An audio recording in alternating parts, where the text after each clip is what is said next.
कच्चे तेल की कीमतों में आज फिर तेजी देखने को मिली है। ब्रेंट क्रूड का भाव 2% उछलकर $96 प्रति बैरल तक पहुंच चुका है और इसकी सबसे बड़ी वजह मिडिल ईस्ट में बढ़ता तनाव है।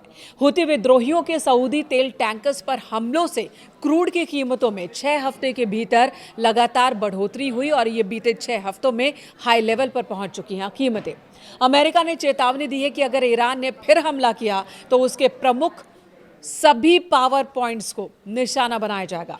अमेरिका ने खुली चेतावनी दी है। ईरान ने भी इस बात पर हमले की बात कही है। मिडिल ईस्ट में बढ़ते तनाव की वजह से कच्चे तेल की कीमतों में लगातार तेजी बनी हुई है। आपको बता दें, इस महीने अब तक ब्रेंट क्रूड तकरीबन 30% तक महंगा हो चुका है। कुछ जानकारों का मानना है कि अगर हालात ऐसे ही बने रहे और तेल की सप्लाई प्रभावित हुई तो इस साल कीमतें एक बार फिर $100 प्रति बैरल के पार जा सकती हैं और अगर ऐसा होता है तो दुनिया भर में इसकी वजह से महंगाई बढ़ेगी।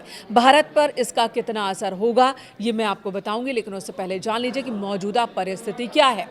हूतियों का दावा है कि उनकी चेतावनी के बाद तकरीबन 10 जहाज सऊदी अरब के पोर्ट्स की तरफ जाने की जगह बीच रास्ते से लौट आए। हालांकि इस दावे की कोई पुष्टि अभी तक हुई नहीं है। लाल सागर में हूतियों की नाकेबंदी की धमकी और होर्मुज को लेकर ईरान की चेतावनियों ने ग्लोबल तेल सप्लाई को एक बार फिर बाधित किया है और चिंता बढ़ा दी है। अगर इन अहम समुद्री रूट्स पर आवाजाही प्रभावित होती है तो दुनिया भर में कच्चे तेल की सप्लाई पर असर साफ साफ रहेगा। हालांकि अमेरिका में पिछले सप्ताह कच्चे तेल का रिजर्व 40 लाख बैरल बढ़ गया और इसकी वजह से रिफाइनरीज में कम प्रोसेसिंग, तेल निर्यात में गिरावट और आयात बढ़ना बताया गया। आमतौर पर भंडार बढ़ने का मतलब होता है कि बाजार में सप्लाई बढ़ गई हो, जिससे कीमतों पर कुछ दबाव बढ़ सकता है। क्या $100 के पार चली जाएंगी कीमतें? अगर ऐसा होता है तो क्या होगा? अगर मिडिल ईस्ट में तनाव और बढ़ता है, हॉर्मुज में तेल टैंकर्स की आवाजाही इसी तरह से प्रभावित होती है, तो गोल्डमैन सैक्स का ये कहना है कि ब्रेंट क्रूड की कीमत इस साल की चौथी तिमाही में $120 प्रति बैरल के पार जा सकती है। 100 भी नहीं, $120 प्रति बैरल। हालांकि इस महीने अमेरिका ईरान तनाव बढ़ने से ग्लोबल तेल बाजार में काफी उतार चढ़ाव अभी तक देखने को मिल चुका है। ब्रेंट क्रूड $91 प्रति बैरल के ऊपर पहुंच गया। भारत पर जो असर पड़ेगा वो भी जान लेते हैं। सबसे पहला असर होता है महंगाई का, सीधे सीधे असर होता है। कच्चे तेल के दाम अगर बढ़ते हैं तो महंगाई बढ़ जाती है।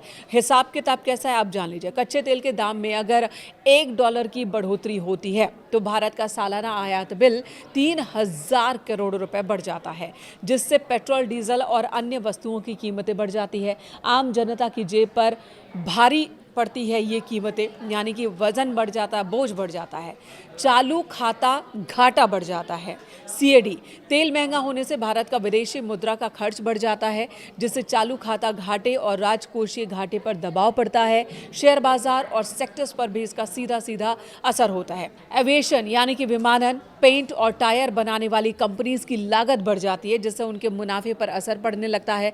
अपने मुनाफे को बरकरार रखने के लिए उत्पाद पर ये कंपनियां बढ़ा देती हैं अपनी दरें, टिकटों को महंगा कर देती हैं ताकि उनका जो घाटा है, उनका नुकसान, उसकी भरपाई कर सके। दूसरी तरफ ओएनजीसी और ऑयल इंडिया जैसी घरेलू तेल उत्पादक कंपनियों को ऊंचे दाम का सीधा फायदा मिलता है। तो ये असर भारत पर देखने को मिल सकता है आने वाले दिनों में। भारत सरकार का क्या कहना है? भारत सरकार का कहना है कि हमने अपनी तैयारी पूरी की है, हमारी नज़र मौजूदा परिस्थितियों पर बनी हुई है। अगर क्रूड ऑयल के दाम बढ़ते हैं तो इसका थोड़ा असर भारत में भी उपभोक्ताओं को उठाना पड़ सकता है, लेकिन सरकार की कोशिश होगी कि भारत में आम ग्राहकों की जेब पर इसका बहुत ज़्यादा असर न पड़े।